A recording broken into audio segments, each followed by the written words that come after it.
What up, guys? Yeah, we got another Oktoberfest beer here, and we have one of the official Oktoberfest beer offerings. We have the second entry from Paulaner. This is the Oktoberfest Marzen.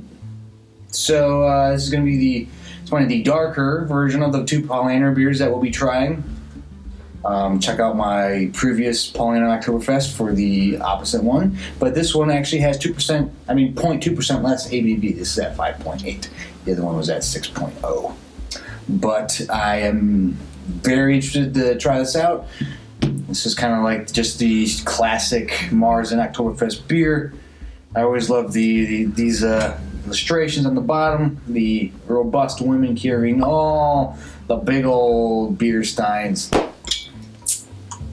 And a lot of the German breweries, at least for here, they haven't hit yet. So Paulaner was on top of it. I actually thought the Marzen would be a little delayed. I thought they'd kind of space it out, but of course you don't have a lot of time. You know, Oktoberfest is I think officially starts in a little less than a month now. So, but yeah, we're gonna get into this.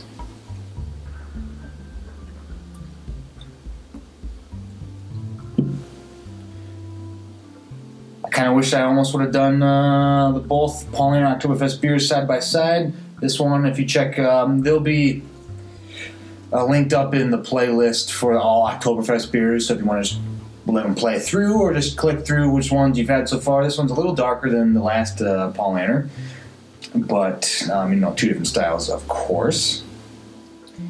And it's always interesting that they, especially the German beers, they kind of use very specific similar ingredients in all the beers, but you can get just such a great varying taste to it. So anyways, let's get into the review and get into the smell. It almost smells heavier, darker than the color might give. There's almost like a smoky charcoal kind of thing going on.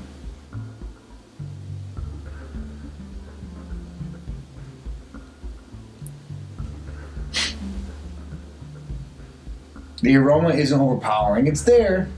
It lets you know it's present, but it's not like wafting and punching you in the face with it. It's very, it's kind of, very kind of classic, just kind of hanging in the back. Like, I'm here.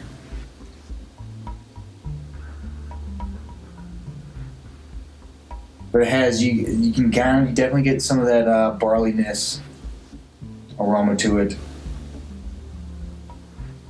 I'm kind of surprised at just how much more of that charcoaly kind of smoke thing that you're getting from here. Much more than all the other Oktoberfest beers I've had thus far. But it just smells like a solid beer.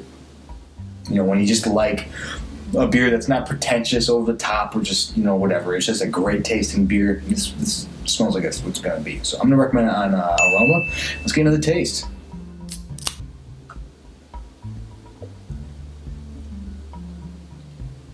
Now that is Oktoberfest right there, ladies and gentlemen. That is what I'm looking for when I want an Oktoberfest beer.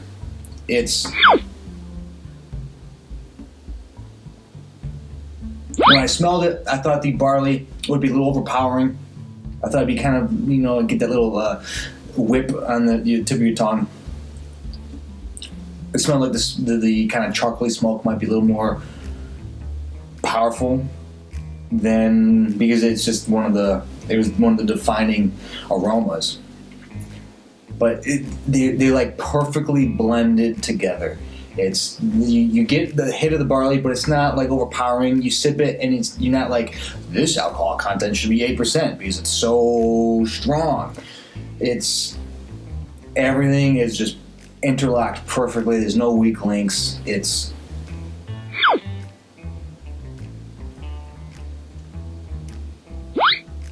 a bit of like a plummy nuttiness, the plum skin nuttiness to it.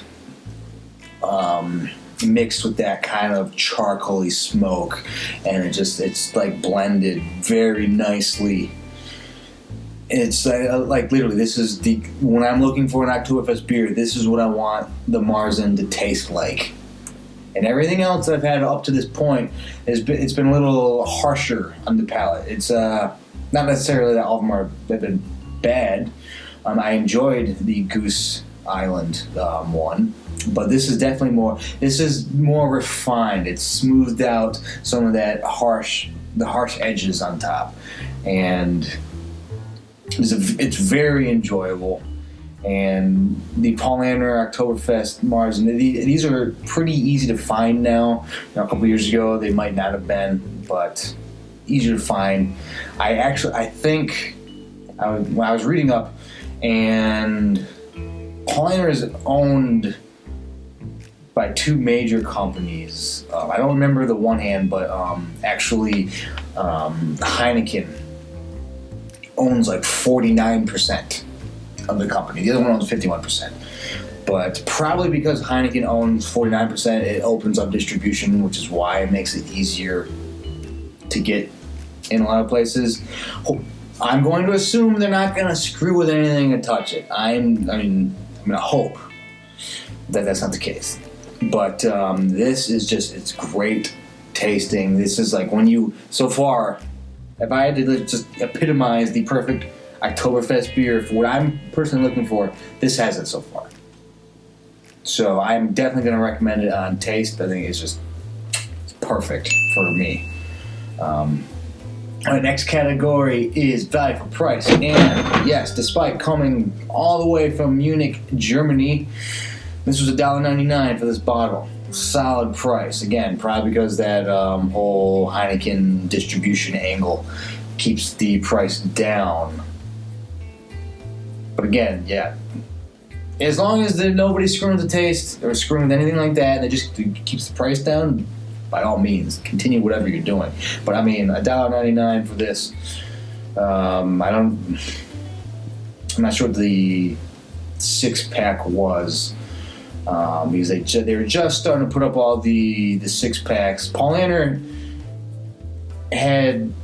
there was the first real major German beer in the Total Wine I went to that's really like set up shop. I think they figured that, okay, if we sneak in like a week early for everyone else, they'll be seeing us. So, but yeah, under $2, German import, value price, yes. All right, next category is distinction. How distinct is it? And again, it's Oktoberfest. It's classic Marzen. So, since you're making a classic German beer, there's very strict guidelines you gotta follow. And so, the only way you're really gonna stand out is if it's just really good. That's the only way it's gonna be distinct above other Oktoberfest beers. It's either going to be just kind of piss poor, a little rough, or just great. And this is great. It stands out because tastes so good. Because it's well done. Sometimes, like for food, when you go to a restaurant, sometimes the best possible meal you have is the simplest one. Like, you don't got to get churched up and get all super fancy with certain things. It's like, you don't need that. It's like when you have a great Pilsner. So many people just screw it up.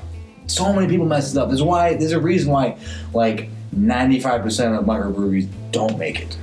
Outside of the fact that it takes longer to make than regular ale, it's easy to screw up. You're not working with a lot of ingredients there, so you got to know what you're doing. And then when you make it right, it's so much better, and that's what this is. So distinction, I'm recommending a distinction just because it's just so damn well done. All right, next category is drinkability, and I mean, yeah, it's got enough taste, it's got enough of the kind of charcoaly barley thing going on that you're not gonna just like plow through the whole thing. Especially if you're doing like a liter boot or something. Remember, you gotta turn the heel so you don't get that air pocket blowing back up into your face. Screwed myself thinking of movies. So there's enough that'll make you want to slow down.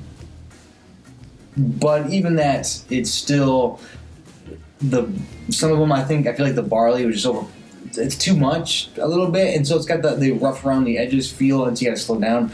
This one, if you're going for speed, but if you drink, okay. If you're drinking all day, I wouldn't recommend that. But it's nice, it's drinkable.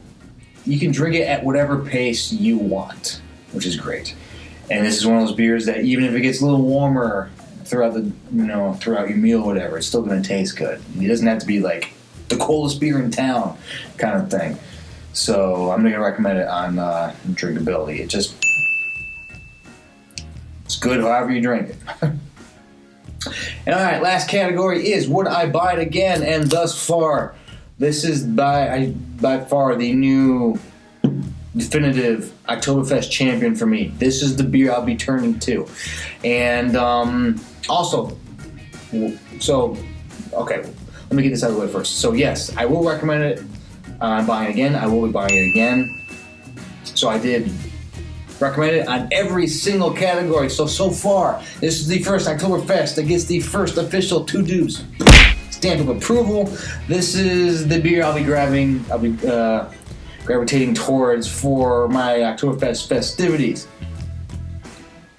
Speaking of that, I will be attempting to, don't kill me if I miss a day, I'm going to attempt to release a new Oktoberfest review every day up until the start of Oktoberfest, which I think is like September 20th, right around there. And so I will do it as long as there are options available to me. I'm assuming more of the microbeers will start to release their Oktoberfests once September hits. Because I picked up most of what I could find that's available right now. Mostly the German companies they haven't hit yet. But so I'm gonna go all the way up to the 20th of September, and if I don't get to a specific microbeer, I'm gonna blame it on the microbrewery for releasing it late. You gotta give me some more time to get around to you, man. But I will try to do the German beers first, and the larger, wider available beers. So the super regional beers, I'll tuck in when that's the only option that I have. But when I try to get everything that we all have access to, and then on the 20th, once Oktoberfest hits, I'm gonna kind of go and pick out my favorites of all the 20 or whatever Oktoberfest beers that I've sampled, and give like my favorite 5 or my favorite different kinds, so and all that stuff. But so far, this is King of the Hill. I think both Paulaner beers thus far would be in my list of top 5. We still got plenty of time, and we got a lot of German beers and other classics to sample. So we'll see how it goes. But for now, for now, this is King of the Hill. This is what I'm going to be going with. And if you like, subscribe, do all that stuff, and stay with the channel. I'm going to try to, do as many of these Oktoberfest beers as I can over the next month. But on weekdays, I won't always be able to post on the weekends. But so for myself and for the Paulaner Oktoberfest Marzen, take it easy.